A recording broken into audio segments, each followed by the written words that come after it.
दोस्तों, मैंने आपसे वादा किया था कि हिंदी की लेक्चर सीरीज़ में आपको कंप्लीट वीडियो प्रोवाइड कराऊंगा। उसी का मैं आज एक अगला लेक्चर लेकर आप सबके सामने उपस्थित हूँ। लास्ट वीडियो तक हमने संज्ञा की चर्चा की थी और संज्ञा के टॉपिक को अच्छे से समझा। आज के वीडियो में हम बात करने वाले हैं सर्वनाम की। यदि आपने अभी तक संज्ञा वाला वीडियो नहीं देखा है तो पहले उस वीडियो को जरूर देख लीजिए, क्योंकि ये जो सारे वीडियो हैं वो सीक्वेंस में आने वाले हैं और एक दूसरे से कहीं ना कहीं इंटरलिंक होते हैं। क्योंकि जब हम वाक्य की संरचना पढ़ेंगे तो ये सभी शब्द उसमें एक साथ आएंगे, इसलिए ये एक दूसरे से कहीं ना कहीं जुड़े हुए होते हैं। तो यदि आपने अभी तक संज्ञा वाला वीडियो नहीं देखा है तो वो वीडियो आप जरूर देख लें। उसका लिंक मैं डिस्क्रिप्शन में भी दे दूंगा और शायद बाजू में आपके सजेशन में भी आ जाएगा। यदि मैं सर्वनाम की बात करूं तो इसकी परिभाषा से हम इस टॉपिक को शुरू करेंगे कि सर्वनाम की परिभाषा क्या होनी चाहिए। परिभाषा, यदि परिभाषा की बात की जाए कि सर्वनाम होता क्या है, तो जो शब्द संज्ञा के बदले प्रयुक्त होता है वो सर्वनाम कहलाता है। मैंने आपको बताया था कि संज्ञा क्या होती है, तो किसी व्यक्ति, वस्तु, स्थान, भाव या समूह के नाम को हम क्या कह रहे थे, या पदार्थ के नाम को हम संज्ञा कह रहे थे, नाम को संज्ञा कह रहे थे। अब जो शब्द नाम के स्थान पर प्रयुक्त होगा, नाम के बदले प्रयुक्त होगा या नाम के बदले लगाया जाएगा, वह क्या कहलाएगा? सर्वनाम कहलाएगा। परिभाषा मैं फिर से रिपीट कर देता हूं। ऐसे शब्द जो संज्ञा के बदले लगाए जाते हैं या संज्ञा के स्थान पर प्रयुक्त होते हैं, संज्ञा के स्थान पर लगाए जाते हैं, उन्हें हम क्या कहते हैं? सर्वनाम कहते हैं। और सर्वनाम एक विकारी शब्द है। मैंने बताया था कि ऐसे शब्द जो लिंग, वचन और कारक के अनुसार परिवर्तित होते हैं वो क्या कहलाते हैं? विकारी शब्द कहलाते हैं। ऐसे 4 उदाहरण मैंने आपको बताए थे। पहला क्या होता है? संज्ञा। संज्ञा कैसा है? विकारी शब्द है। इसके अलावा सर्वनाम, ठीक है, इसके अलावा विशेषण और क्रिया। क्रिया, ये चारों जो शब्द हैं वो जब वाक्य में प्रयुक्त होते हैं तो विकारी शब्द के रूप में प्रयुक्त होते हैं। जब भी इनका प्रयोग होगा तो ये लिंग, वचन या कारक के अनुसार अपने स्वरूप को बदलते रहते हैं। ठीक है, जरूरी नहीं है कि तीनों के अनुसार बदले, या ये किसी एक के अनुसार भी बदल सकते हैं। ठीक है, तो संज्ञा, सर्वनाम, विशेषण और क्रिया, ये चारों विकारी शब्द हैं। आपके परीक्षाओं में बार बार पूछा जाता है कि निम्न में से कौन सा विकारी शब्द नहीं है। तो आपको याद रखना है कि विकारी शब्द केवल 4 होते हैं। संज्ञा होता है, सर्वनाम होता है, विशेषण होता है और क्रिया होता है। तो अभी हम सर्वनाम की चर्चा कर रहे हैं, इसलिए मैं आपको बता रहा हूं कि पहले मैंने आपको परिभाषा बताई कि ऐसा शब्द जो संज्ञा के स्थान पर प्रयुक्त होता है वह सर्वनाम कहलाता है।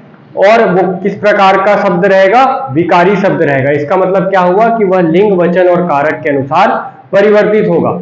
उदाहरण देख लेते हैं हम। सर्वनाम का उदाहरण क्या हो सकता है?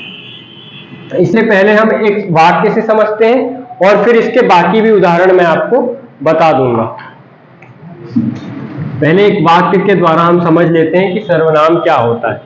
जैसे मैंने कहा कि महेश जाता है ना?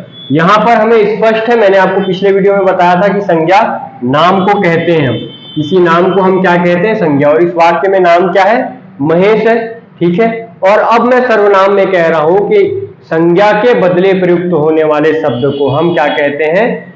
सर्वनाम कहते हैं। तो संज्ञा यदि ये है तो वो महेश के बदले जो शब्द अब मैं प्रयुक्त करूंगा या प्रयोग करूंगा वो क्या कहलाएगा? सर्वनाम कहलाएगा। इसी को मैं ऐसे भी लिख सकता था कि महेश जाता है, महेश खाता है, महेश खाता है, महेश सो जाता है, महेश सो जाता है।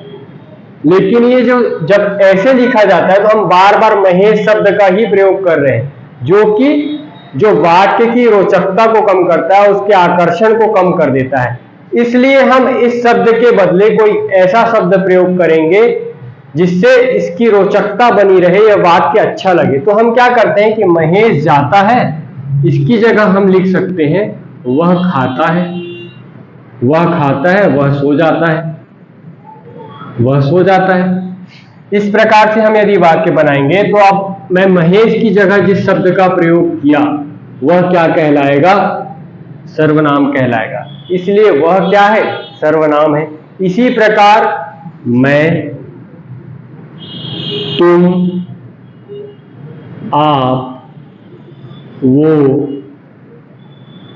वह, ऐसे सभी जो शब्द होंगे, इस प्रकार के जो शब्द प्रयोग किए जाएंगे वो क्या कहलाएंगे? सर्वनाम कहलाएंगे।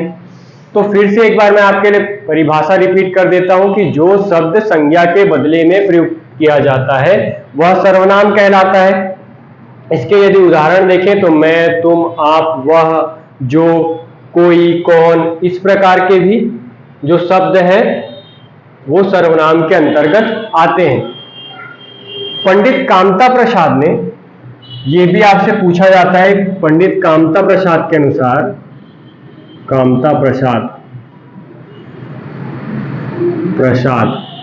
पंडित कामता प्रसाद के अनुसार जो सर्वनाम की संख्या है वह कितनी बताई गई?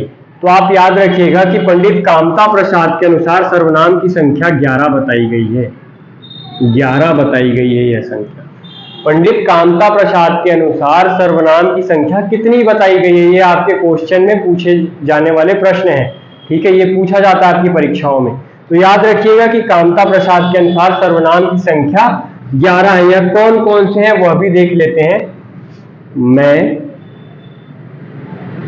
तुम, आप, वह, यह, सो, जो, कौन, क्या, कोई,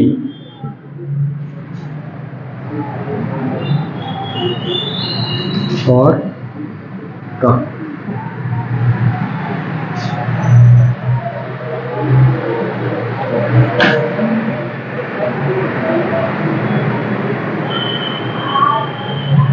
कोई और कुछ।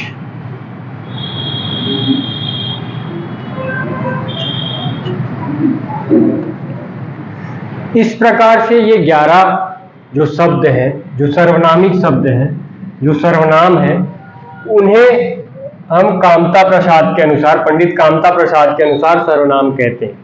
ये 11 शब्द कामता प्रसाद के अनुसार हैं जिसे हम सर्वनाम कहते हैं। इसके अलावा भी इसके रूप प्रचलित हैं, लेकिन उन्हें कामता प्रसाद ने नहीं गिना है, इसलिए ये 11 ही केवल कामता प्रसाद के अनुसार है।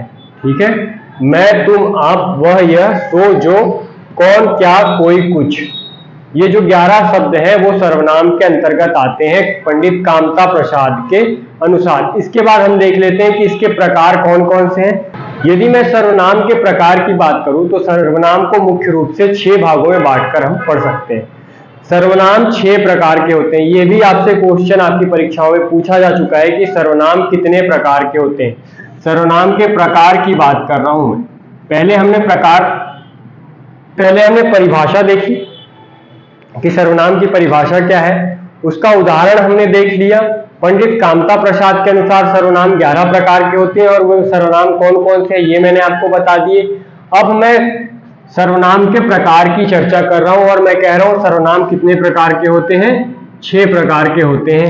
इसके नाम भी आपसे पूछे जा सकते हैं, नाम भी देखते हैं और इसकी डिटेल चर्चा करेंगे कि कौन कौन से सर्वनाम होते हैं। तो पहला जो सर्वनाम है वो है पुरुषवाचक सर्वनाम। पुरुषवाचक सर्वनाम, ये पहला है। ठीक है, दूसरा है निश्चयवाचक सर्वनाम। निश्चयवाचक सर्वनाम। तीसरा है अनिश्चयवाचक सर्वनाम। अनिश्चयवाचक सर्वनाम।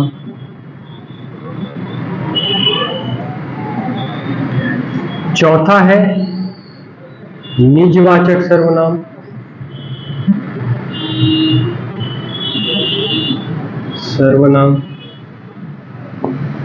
पांचवा है संबंधवाचक सर्वनाम।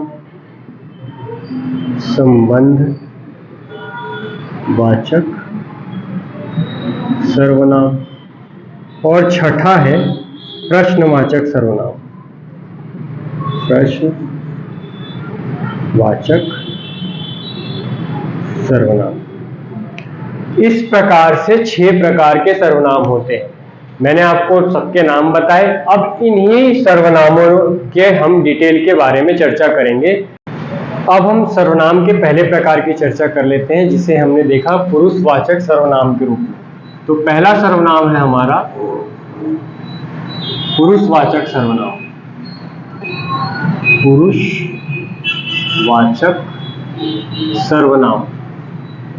यदि इसकी परिभाषा की बात की जाए पुरुषवाचक सर्वनाम की, तो मैं कह सकता हूं कि किसी स्त्री या पुरुष के नाम के स्थान पर जिन सर्वनामिक शब्दों का प्रयोग किया जाता है या जिस सर्वनाम को हम प्रयुक्त करते हैं वह क्या कहलाता है? पुरुषवाचक सर्वनाम कहलाता है।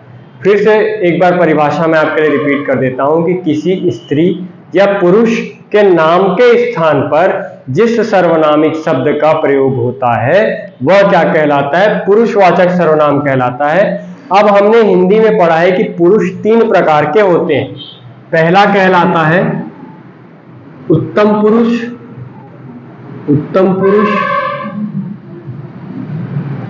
दूसरा कहलाता है मध्यम पुरुष। मध्यम पुरुष।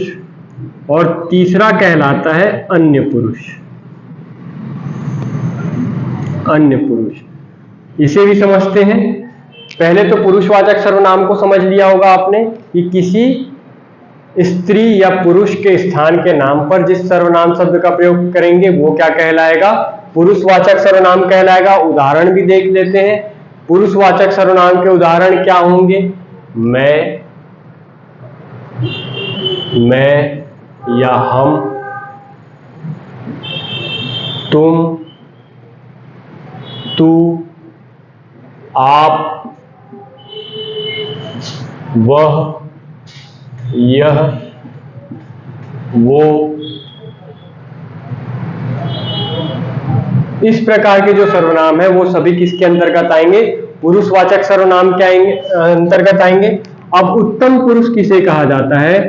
तो वक्ता या लेखक को, जो आपको बोल रहा है या जिसने लिखा है वो चीज, वो क्या कहलाएगा? उत्तम पुरुष कहलाएगा। तो वक्ता या लेखक, ठीक है। वक्ता कौन होगा? बोलने वाला, जो बोल रहा है वो क्या कहलाएगा? उत्तम पुरुष।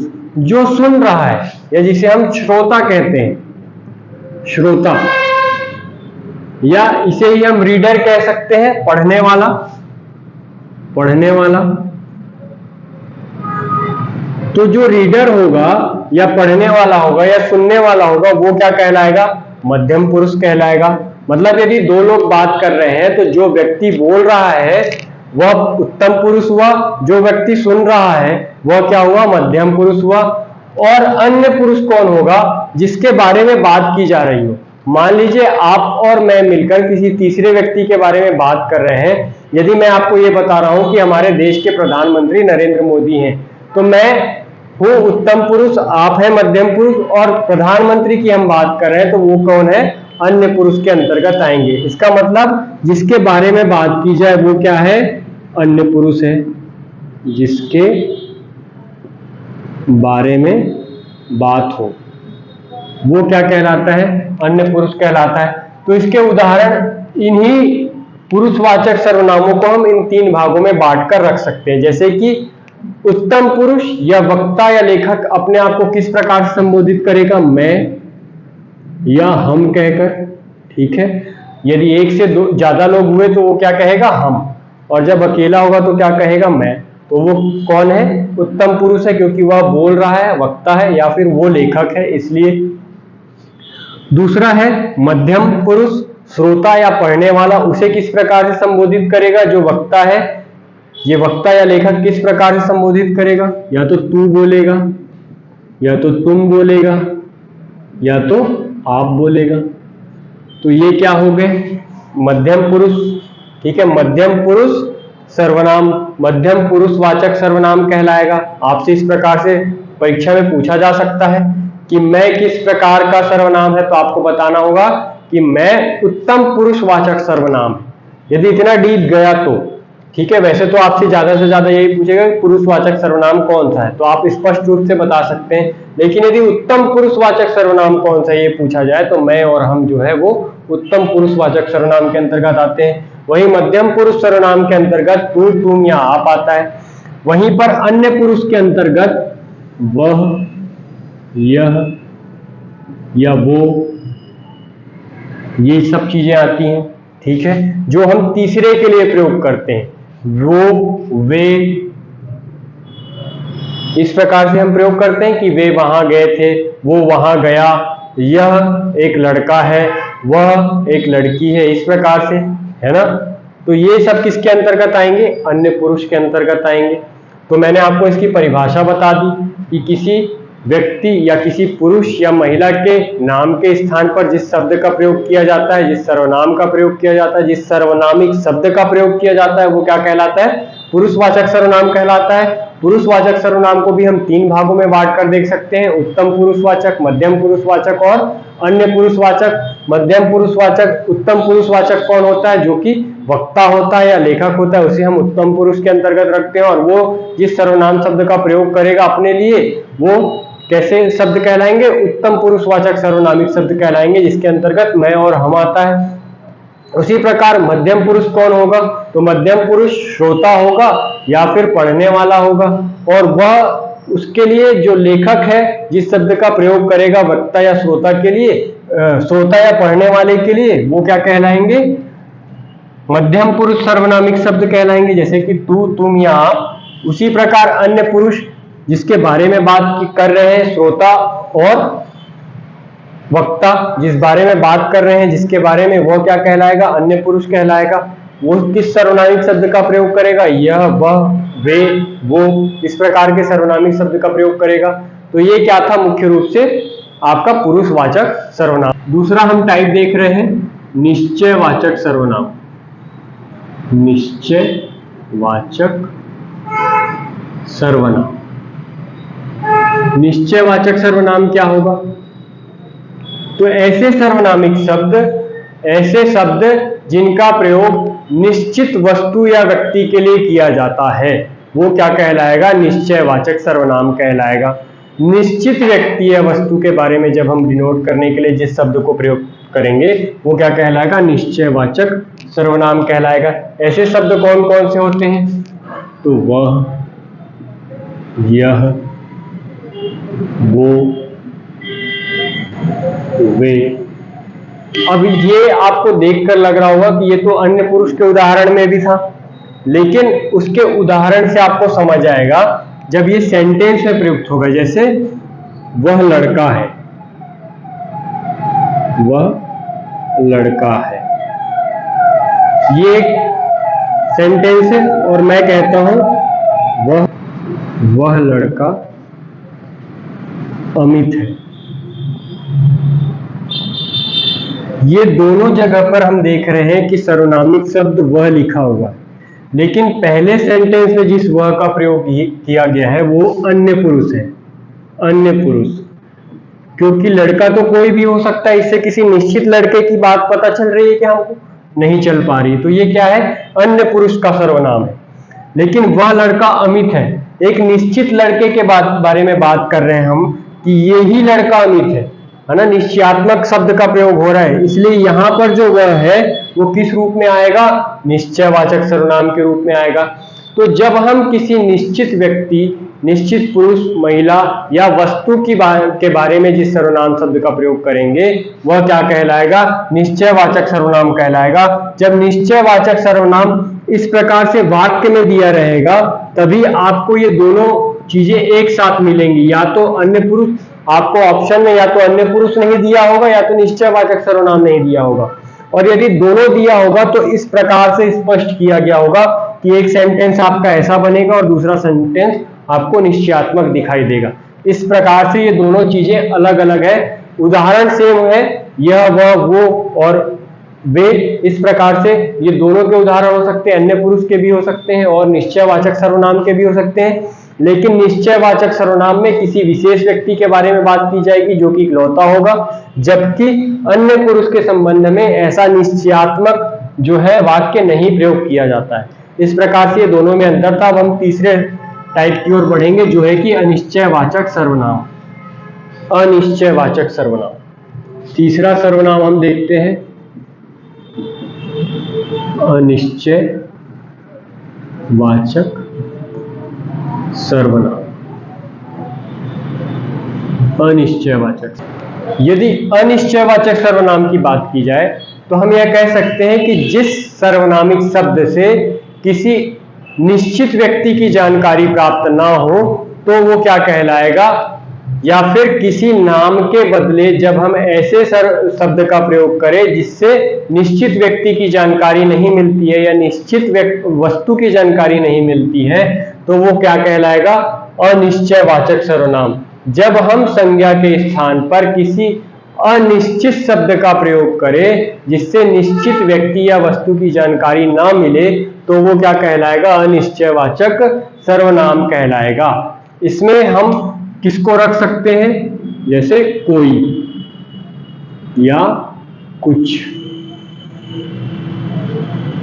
ये दोनों सर्वनाम जो है इसके अंतर्गत आएंगे अनिश्चयवाचक सर्वनाम। जैसे इसके उदाहरण से समझते हैं, कोई आ रहा है, कोई आ रहा है। यहाँ आपको ये पता चल पा रहा है क्या कि कौन आ रहा है, किस व्यक्ति के बारे में बात कर रहे हैं या किस वस्तु के बारे में बात कर रहे हैं। कोई आ रहा है कह रहे हैं, जिससे कुछ भी निश्चित नहीं हो पा रहा है, इसलिए एक ऐसा सर्वनाम होगा, अनिश्चयवाचक सर्वनाम होगा। इसी प्रकार उसने कुछ कहा,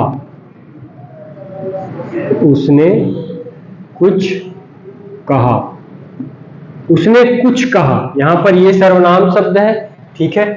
उसने भी सर्वनाम है, यह भी सर्वनाम है। जब हम वाक्य में प्रयोग करेंगे तब ये चीजें आपको और स्पष्ट हो जाएगी, जब मैं आपको प्रश्न कराऊंगा कि कौन सा सर्वनाम कैसे प्रयुक्त हो रहा है। अभी हम फोकस करेंगे कुछ पे, ठीक है, उसने पे नहीं करना है। जब हम क्वेश्चन करेंगे तब मैं आपको ये दोनों में अंतर भी स्पष्ट कर दूंगा, ठीक है।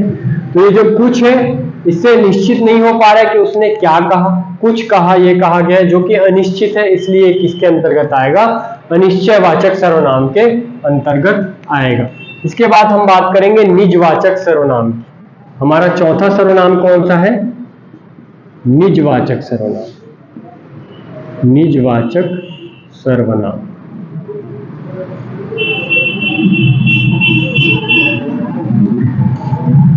ऐसे सर्वनाम जो वक्ता स्वयं के लिए प्रयोग करता है। यहां पर फिर से उत्तम पुरुष की बात नहीं की जा रही, मैं और हम की बात नहीं की जा रही, बल्कि वह स्वयं को दर्शाने के लिए, स्वयं की भावनाओं को दर्शाने के लिए जिस शब्द का प्रयोग करेगा उसे हम सर्वनाम कहेंगे। कैसा सर्वनाम कहेंगे, निजवाचक सर्वनाम कहेंगे। इसे उदाहरण से समझते हैं, जैसे कि आप स्वयं, आप स्वयं, स्वयं, खुद, स्वतः। जब इस प्रकार के शब्दों का प्रयोग लेखक अपने लिए करता है तो वो क्या कहलाते हैं, निजवाचक सर्वनाम कहते हैं। जैसे इसे उदाहरण से समझते हैं वाक्य में प्रयोग करके, मैं यह सामान खुद ले जाऊंगा, खुद ले जाऊंगा। यहां पर आप देख सकते हैं, मैं यह सामान खुद ले जाऊंगा। ये जो खुद शब्द प्रयोग हो रहा है ना, यह तो है ही सर्वनाम। लेखक खुद, ये कैसा सर्वनाम है, लेकिन ये उत्तम पुरुष सर्वनाम है। और ये कैसा सर्वनाम है, खुद, ये निजवाचक सर्वनाम है, ठीक है, जो कि लेखक अपने लिए प्रयोग कर रहा है, खुद के लिए प्रयोग। यहां पर आप स्वतः भी प्रयोग कर सकते हैं, स्वयं भी प्रयोग कर सकते हैं, आप भी लगा सकते हैं। इस खुद के जगह पे एक ही सेंटेंस से आप कई सेंटेंस बना सकते हैं। जैसे मैं यह सामान आप ही ले जाऊंगा, मैं यह सामान स्वयं ले जाऊंगा, मैं यह सामान स्वतः ले जाऊंगा। इस प्रकार से जो लेखक है वह जिस सर्वनामिक शब्द का प्रयोग खुद के लिए करता है, जैसे खुद, स्वतः, स्वयं या आप, तो वहां पर क्या होता है, निजवाचक सर्वनाम होता है, ठीक है। इस प्रकार से ये चौथा जो टाइप है वह भी स्पष्ट हो गया। आगे देखते हैं हम संबंधवाचक और प्रश्नवाचक, दो और बच गया, इसे मैं मिटा लेता हूं। अगला टाइप देख लेते हैं हम, पांचवा टाइप संबंधवाचक। संबंधवाचक सर्वनाम। जब हम संबंधवाचक सर्वनाम की बात करते हैं और इसके परिभाषा को देखते हैं तो ऐसे सार्वनामिक शब्द जिनसे दो लोगों के बीच का संबंध स्पष्ट हो या दो वाक्यों के बीच का संबंध स्पष्ट हो तो वो कैसे शब्द कहलाएंगे? संबंधवाचक सर्वनाम कहलाएंगे। उदाहरण से समझते हैं, जल्दी से स्पष्ट होगा। परिभाषा याद रखिएगा कि जब दो वाक्यों या दो लोगों के बीच में संबंध स्पष्ट करने वाले शब्दों का प्रयोग किया जाता है तो वो क्या कहलाते हैं? संबंधवाचक सर्वनाम कहलाते हैं। उदाहरण के लिए जो या सो, जैसा, वैसा, इस प्रकार के जो शब्द आते हैं, जिसका, उसका, जिसका, उसका। अब इसको हम सेंटेंस में प्रयोग करके देखते हैं ताकि ये समझ में आए आपके। जैसे हम बोलते हैं कि जैसा करोगे, जैसा करोगे वैसा भरोगे। ये जो शब्द प्रयोग हो रहे हैं जैसा और वैसा, ये संबंध बता रहे हैं इन दोनों सेंटेंस के बीच का। ठीक है, जैसा आप करोगे वैसा आप भरोगे। ठीक है, जिसका समान है, जिसका समान है उसकी जिम्मेदारी, जिम्मेदारी, जिसका समान उसकी जिम्मेदारी। यहां पे जिसके और उसका ये जो प्रयोग हुआ है ये भी क्या है? संबंधवाचक सर्वनाम है। जो दो सेंटेंस को जोड़ता हो, उसके बीच में संबंध स्पष्ट करता हो, वहां पर क्या होगा? संबंधवाचक सर्वनाम होगा। यही इसकी डीलिंग थी। आगे हम छठवां टाइप देख लेते हैं इसका, प्रश्नवाचक सर्वनाम। प्रश्नवाचक सर्वनाम। प्रश्नवाचक सर्वनाम नाम से स्पष्ट है, ऐसे सर्वनामिक शब्द जिससे प्रश्न के बारे में पता चलता है या प्रश्न बनते हैं जिन सर्वनामिक शब्दों से, वो क्या कहलाएंगे? प्रश्नवाचक सर्वनाम कहलाएंगे। जैसे कौन, क्या, इस प्रकार के जो शब्द हैं, सर्वनामिक शब्द जब प्रयोग किए जाएंगे तो वो क्या कहलाएंगे? प्रश्नवाचक। जैसे कौन आ रहा है, कौन आ रहा है, इसकी पहचान है ये प्रश्नवाचक चिन्ह। ठीक है, जैसे वहां पर हमने देखा था अनिश्चय में कोई आ रहा है, यहां पर कोई आ रहा है में कभी भी प्रश्नवाचक चिन्ह नहीं आएगा, लेकिन कौन आ रहा है जब आप प्रश्न पूछेंगे तो प्रश्नवाचक चिन्ह आएगा। तो ये प्रश्नवाचक सर्वनाम होगा जहां पर हम प्रश्न पूछते हैं। ठीक है, क्या आ रहा है, क्या आ रहा है, इस प्रकार से। तो ये क्या कहलाएगा? प्रश्नवाचक सर्वनाम। इस प्रकार से सर्वनाम 6 प्रकार के होते हैं जिनके हमने अलग अलग प्रकार देखे और सर्वनामिक शब्द देखे कि उसके अंतर्गत कौन कौन से सर्वनामिक शब्द प्रयुक्त होते हैं। मैंने कहा था कि ये टॉपिक के हिसाब से काफी सरल है। यदि इसे टॉपिक के हिसाब से पढ़ना है तो ये काफी सरल है, किंतु जब इसके प्रश्न बनते हैं तो वो काफी टफ बनते हैं। और अभी हाल ही में आपकी एक परीक्षा होने वाली है अपेक्स बैंक की, और आने वाले समय में फिर से आपकी परीक्षाएं होंगी जहां पर संज्ञा सर्वनाम से क्वेश्चन पूछे जाएंगे। आने वाले वीडियो में मैं आपके सामने इससे संबंधित कुछ टफ प्रश्न लेके आऊंगा और उसको एक्सप्लेन भी करके बताऊंगा कि वहां पर किस प्रकार से सर्वनामों का प्रयोग किया है और आंसर जो लिया गया है वो क्यों लिया गया है। आज के वीडियो में इतना ही। आशा करता हूं कि आज का वीडियो आपको पसंद आएगा और आप इसे ज्यादा से ज्यादा लाइक और शेयर करेंगे।